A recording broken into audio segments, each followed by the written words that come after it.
That's great. Like Weird Al Yankovic did some great songs, but it was always like, not always. I mean, he didn't do that many, but it was always when he played around with Michael Jackson that he had the best results. Like with this one, like, you know, a parody of "Beat It," which Michael Jackson approved.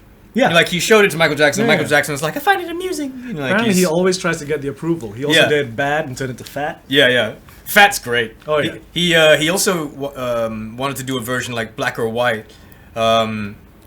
Black or White. I can't remember what his was going to be.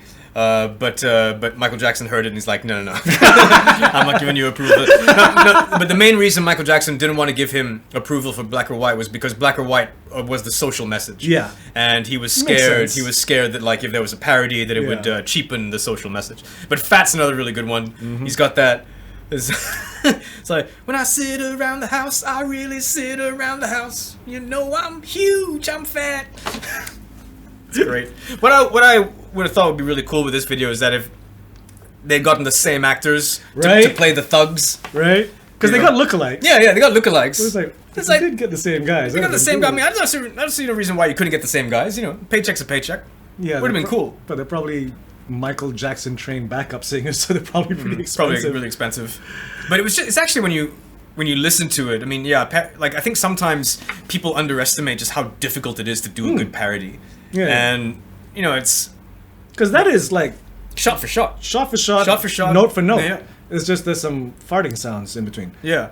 And it's just like really clever with the lyrics and just, you know, like, just really clever. When it first came out and you hear it as a kid, you're just sort of focused on the comedy of it. Yeah. You know, and then as you get older, you don't really sort of think about the craftsmanship that goes into it until like much later when you kind of like get a sense of how these things work, where it's like, fuck, this is really clever writing. Really clever writing. And you would think that someone like Weird Al Yankovic would kind of be like a flash in the pan kind of thing, like a one-hit wonder, but like he's still going strong. Mm-hmm. We were talking about the Daniel Radcliffe biopic that we haven't seen yet, which apparently is really good. Like the reviews are great. Daniel Radcliffe is supposed to be really, really good in it. He's in a Weezer video for their cover of Toto's Africa. Mm-hmm. He's not even on the song, but he's just in the video singing it, lip-syncing. Who? Weird Al Yankovic? Yeah, lip-syncing to Weezer. That's cool. Which is just great fun. And like you said, like you think he's a flash in the pan. Like I thought he would be like, no, you're a product of the 80s. Mm-hmm. But then into 2000s, he did Amish Paradise. Amish Paradise, yeah. White and Nerdy. Uh-huh. So it's like Perform This Way. Mm. And did you watch UHF?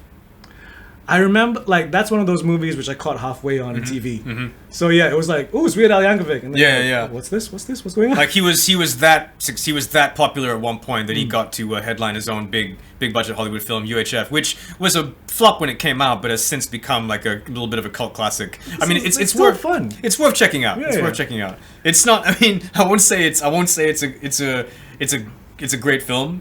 But it's definitely worth checking out. It's Some of the jokes still stick in my head, like the Conan the Librarian skit. The fucking Rambo thing. Like,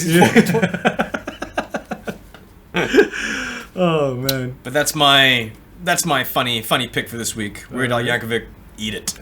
Okay, mine is. I don't actually know what the actual name of the track is, because you could argue that this is for soundtracks.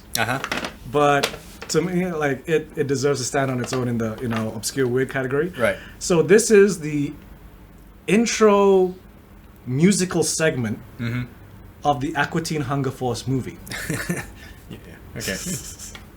You know this one. I know this one. Yeah.